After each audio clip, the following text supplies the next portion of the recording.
We decided to interview the 48-year-old teacher Barbara Vuga, since it would be interesting to hear about her experience of learning multiple languages.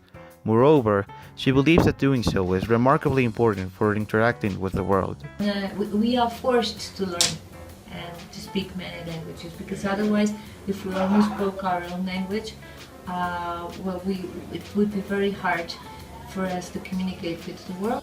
We were surprised by how many languages she speaks, especially since we know that getting just one done is a very difficult task.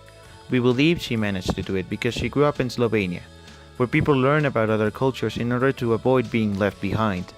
She particularly thinks that every language has its own difficulty, though she also believes that one can be easily learned if related with another mastered previously. I think that every language has its own difficulty. The Spanish language for me, for example, was extremely easy because I have already learned, before Spanish I have learned Italian and Latin language, so I had very good base. The hardest to me was Nahuatl, and to me it was because I had absolutely no base. I had absolutely nothing to, no fundament that I could count on. So everything was like, what? And it was impossible. So actually, I didn't finish my Nahuatl course. I left it after 2 semesters, and I really felt like a loser because it was a real challenge to me.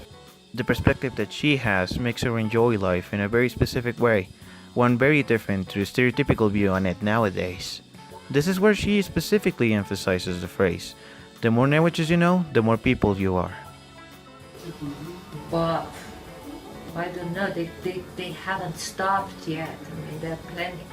First of all, in my language they say that the more languages you speak, the more people you are.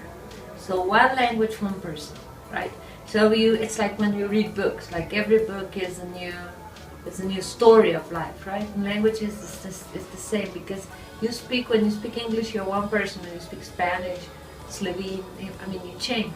So you turn in a kind of chameleon. So you don't really know which face you have. Previously, some of us thought that learning more languages just opened doors to get better jobs outside of our home country. While talking to her, we realized that they are not just for such a close-minded purpose, but for becoming more empathetic and tolerant towards others. Everything opens when you speak more than one language. You have horizon. Everything opens. You understand in more than one language. If you speak 1 or 2 languages, you only understand in 1 or 2 languages. If you speak more, then you can understand more. You become more empathetic, you have more points of view, you know more culture, because through language you learn a culture. She has always been impressed about the diversity around the world and the knowledge she could get from it, especially since it all seemed to connect just like a bridge. When you have the knowledge, then the world speaks to you and you understand and you just connect and you go like, yes, of course, this is because this is, and that's it, and then suddenly, and the humanity and all the things that people try to construct, like all your desires, or let's say human desires, all the ideas, they just make so much sense. And of course, this relates to languages. Like languages, they explain you the world. And this is why languages in general give a lot more of opportunities than we can imagine. Thank you very much.